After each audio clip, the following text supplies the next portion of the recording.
माघ महीने की शिवरात्रि भी और माघ महीने की प्रदोष भी, और माघ महीने का प्रदोष के दिन सोमवार भी 27 तारीख को पड़ रहा है, प्रदोष भी 27 तारीख को पड़ रही है, और महीने की शिवरात्रि भी 27 तारीख को पड़ रही है। तीनों का समागम, तीन संयोग, सोमवार 27 तारीख का ही प्रदोष और 27 तारीख को ही महीने की मासिक शिवरात्रि, तीनों का संयोग बन गया। हमने आशीष से कहा दुनिया के लोग कुंभ में त्रिवेणी के घाट पर जा रहे हैं, पर मेरे भोले बाबा ने यहां त्रिवेणी इकट्ठी कर कर रख दी है। मेरे शिव एक निवेदन सभी श्रोता बहन भाइयों से, कथा आस्था चैनल पर जो सुन रहे हैं, फेसबुक यूट्यूब पर जो सुन रहे हैं, और पंडाल में बैठकर जो सुन रहे हैं, जिस दिन दिल से हारो ना,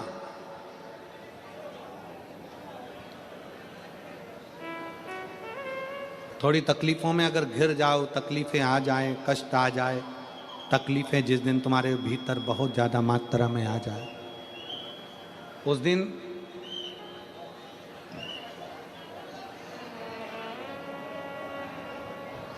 तीन बेलपत्र,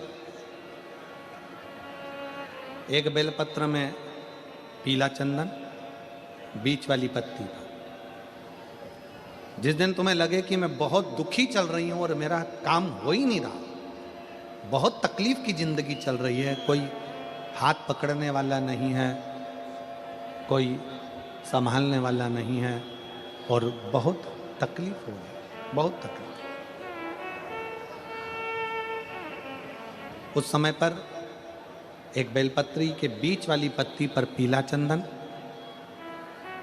दूसरी पत्ती पर लाल चंदन, और तीसरी पत्ती पर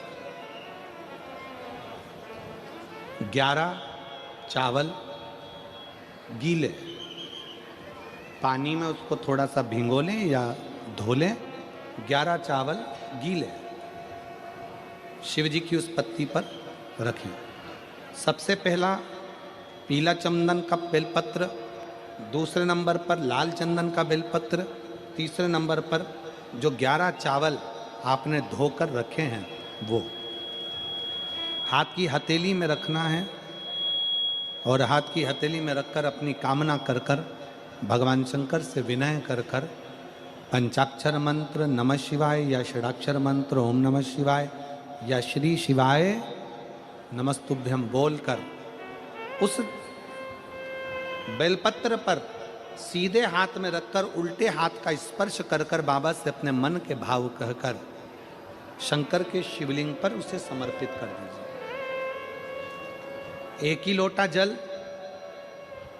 जहां से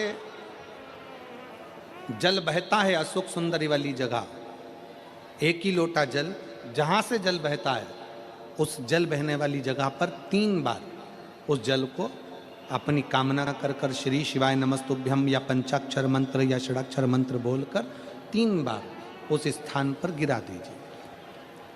गिराने के बाद में बाबा से विनय कर कर अक्षत वाली जो बेलपत्र है, एक बेलपत्र और एक अक्षत उसमें से अपने लिए लेकर आ जाओ, उसको 2 महीना 3 महीना अपने घर में रखिए। जितना भी दुख है धीरे धीरे बाबा समाप्त कर कर खुशियां घर में लेकर आता ही है। दुख समाप्त होगा, खुशियां घर में आएगी जरूर। ये आज जो शंकर के शिवलिंग की आराधना करेगा, पूजन करेगा, उसके घर में 2 देवियां सदा सदा विराजमान रहेंगी। पहली सरस्वती, दूसरे नंबर पर लक्ष्मी, उनके घर में सदा विराजमान। सरस्वती और लक्ष्मी।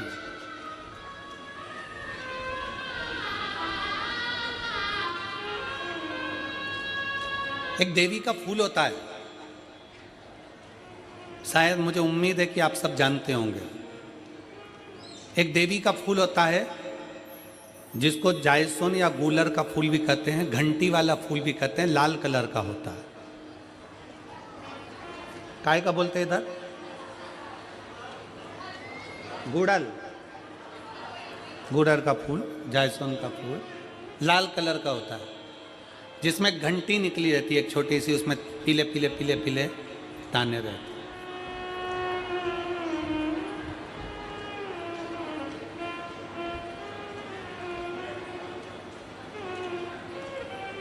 अगर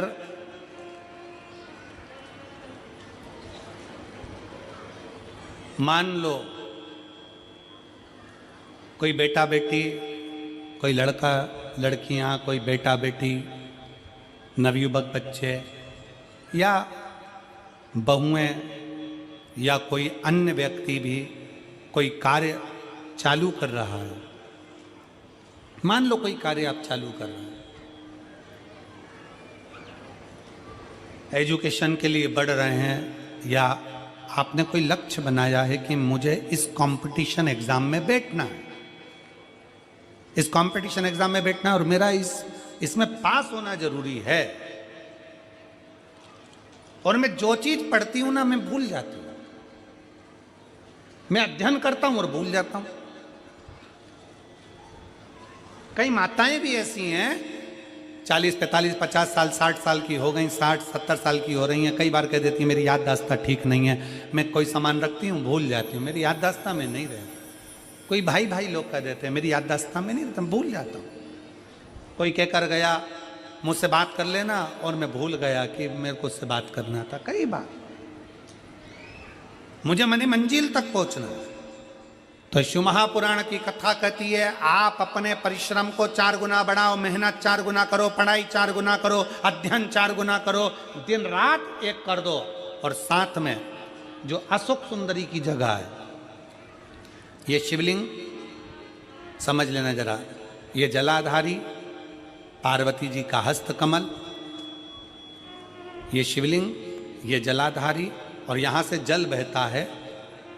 राइट में गणेश जी, लेफ्ट में कार्तिकेय जी, और बीच में जम के बोलो जरा अशोक सुंदरी। ये बीच की जगह जो घंटी वाला फूल होता है, जिसको आप लोग जायसवान बोलें कि आपके क्षेत्र में गुलर बोलें, देवी जी को चढ़ता है। देवी जी का अति प्रिय पुष्प है, माता रानी का वो लाल पुष्प अति प्रिय। उसी पुष्प को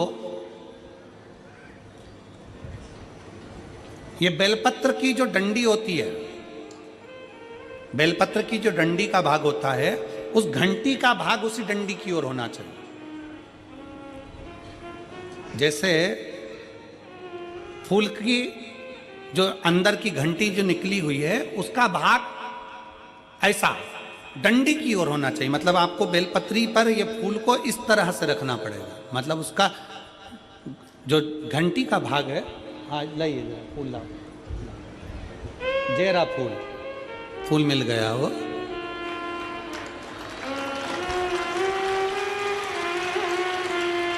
फूल मिल गया। भारत में फूल जल्दी मिल भी जाता है, मिल गया। अब ये फूल और इस फूल की जो घंटी का भाग है वो इस डंडी की ओर हो, हमारे डंडी के साइड।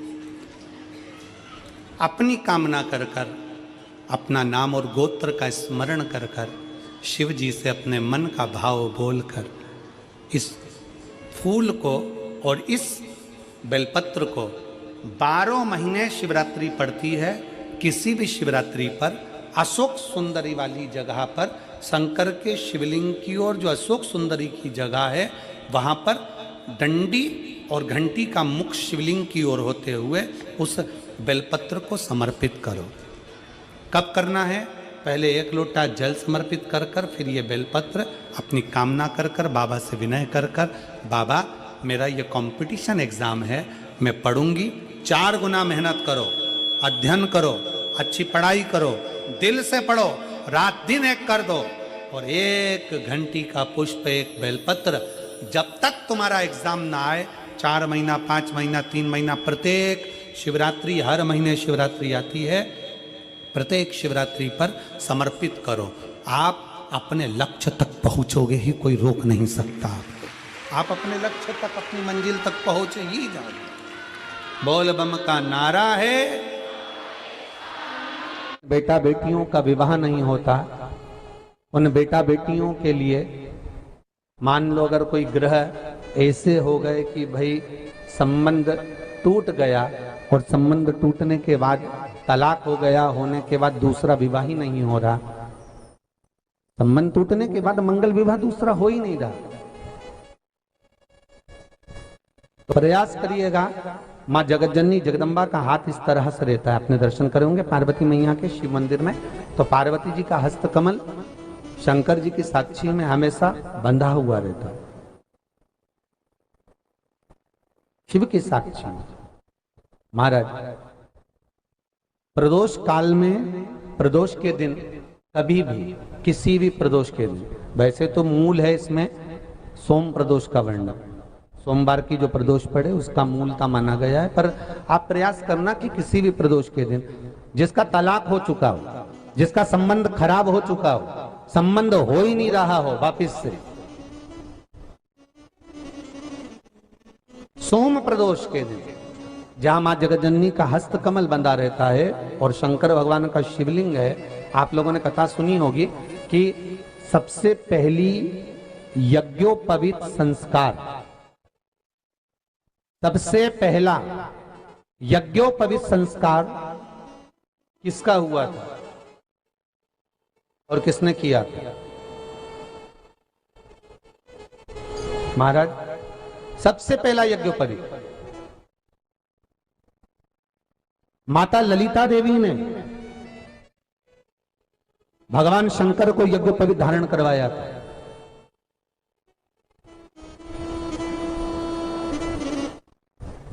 मां ललिता देवी ने सूत्र बनाकर अपने हस्त कमल से भगवान शंकर के सम्मुख में बिठाकर भोलेनाथ जी के हस्त कमल से स्वतः सूत्र बनाया था। भगवान शंकर प्रसन्न हो गए थे, बहुत प्रसन्न भोलेनाथ जी, इसलिए शंकर भगवान ने ललिता देवी को 2 वर दिए थे, एक किसी का अश्रु नहीं देखूंगा, दूसरा जो यज्ञोपवीत समित समर्पित करेगा, यज्ञोपवीत का भाव जो मुझे देगा उसके जीवन में बाधाओं को हर लूंगा। इसलिए आज भी हिंदू धर्म में देवताओं को जो यज्ञोपवीत चढ़ाया जाता है वो उलझा हुआ नहीं होना चाहिए। देवताओं को जो यज्ञोपवीत चढ़ता है उसको सुलझा कर चढ़ाया जाता है, समर्पित करेगा। अब कई विद्वान ब्राह्मण ऐसा कैसे यज्ञोपवीत में हल्दी लगाकर छोड़वा देते हैं, परंतु वो उलझा हुआ रहता है, वो सुलझा हुआ अगर चढ़ाएगा तो जो जजमान पूजन कर रहा है, जो जजमान पूजन में लगा हुआ है, उसको पूर्ण फल की अनुभूति हो, पूर्ण फल का प्राप्ति हो और ब्राह्मण भी बंधन से मुक्त हो। ललिता देवी चाहिए। तो हमारे यहाँ भौम सोमवार का जो प्रदोष हो, उस प्रदोष के दिन जिसका मंगल विवाह नहीं हो रहा है, सारी तकलीफें झेल रहे हो, बहुत कष्टप्रद हो, तो माँ का जो हस्त कमल है, उस हस्त कमल से लेकर शंकर भगवान के शिवलिंग तक एक कच्चे सूत की धार बनाई जाती है। महाराज 6 धार कच्चे सूत की बनाई जाती है। यहाँ शंकर भगवान का शिवलिंग है, यहाँ माता का हस्तकमल है, हस्तकमल से चालू होकर शिवलिंग, शिवलिंग से चालू होकर हस्तकमल, ऐसी 6 धार बनाई जाती है माता। और धार बनाकर उस धार पर माखन का लेपन किया जाता है भगवान शिव को। जैसा ललिता माता ने भगवान शंकर से वर प्राप्त करा था, उसी तरह फिर उस लेपन को लगाने के बाद उसको उतारकर उसी को लपेटकर शंकर भगवान पर उसको चढ़ा दिया जाता है, मात्र अपनी मंगल विवाह की कामना कर कर। अगर कोई कुंवारी अवस्था में कर रहा है तो उसमें हल्दी लगाए, और अगर कोई शादी होने के बाद, संबंध टूटने के बाद दूसरी शादी के लिए कर रहा है तो उसमें हल्दी ना लगाए, बस इतना अंतर रहता है।